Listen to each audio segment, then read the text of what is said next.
So yun guys, ito ang first touch natin sa parating na bagong taon.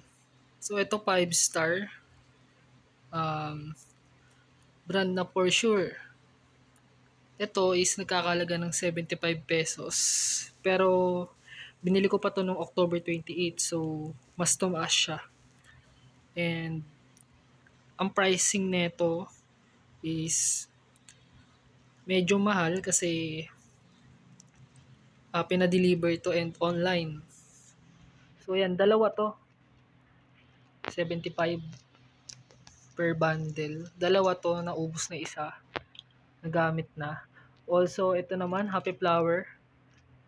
Bago atang ano to, style. Kasi, ang alam kong Happy Flower na pinapaputo ko dati is ganito lang kaliit. Halos kalahati nito and meron siyang mitsa. Ito is black lang yung ano nito eh. Pag sinindihan mo dito, dapat malakas yung apoy. Kasi, yung mitsa niya is yung color black para lang sa piccolo. Mahirap sindihan. To guys, Happy Flower na to, 5 packs yung binili ko. Nagamit ko ng isang pack. So ito ay nagkakalaga na 50 pesos sa ngayon.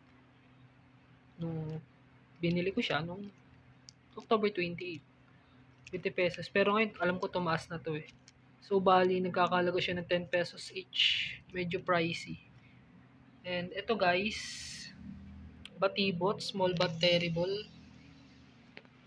Malakas na rin to guys. Pero yun, hindi nga lang siya nagbubuga ng mga makulay na balls and sparkle. Natural lang siya. And gawa siya ni Isalonga Pyrotechnics. Sorry sa video, hindi ma-focus. Ito naman guys is Victory Lucis by Dreamlight Fireworks.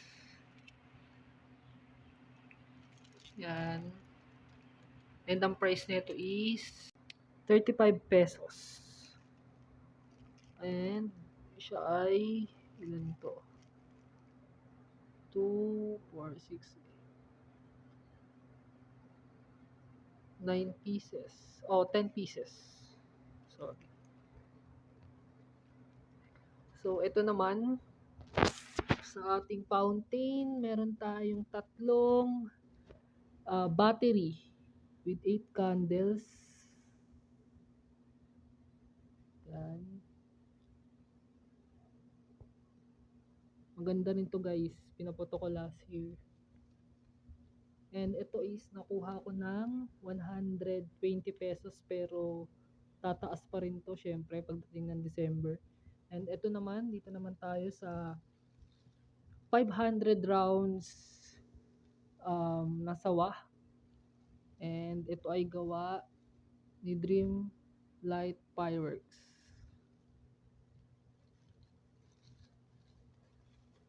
Ito naman guys is 1,000 rounds.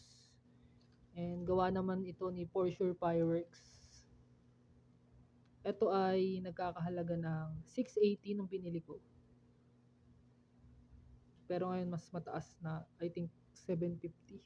Hindi ako nagkakamali. And ito namang 500 rounds. Pagkakabili ko dito, kung hindi ako nagkakamali, is 380 pesos. Yeah. Yan. And dito naman tayo sa fireworks natin. Dragon, 16 shot. Medium. And Monster, 16 shot din. Ito ay nagkakahalaga ng 850 pesos nung binili ko. Pero ngayon nagtaas na alam ko na nasa 900 to 950 pesos na. Yan.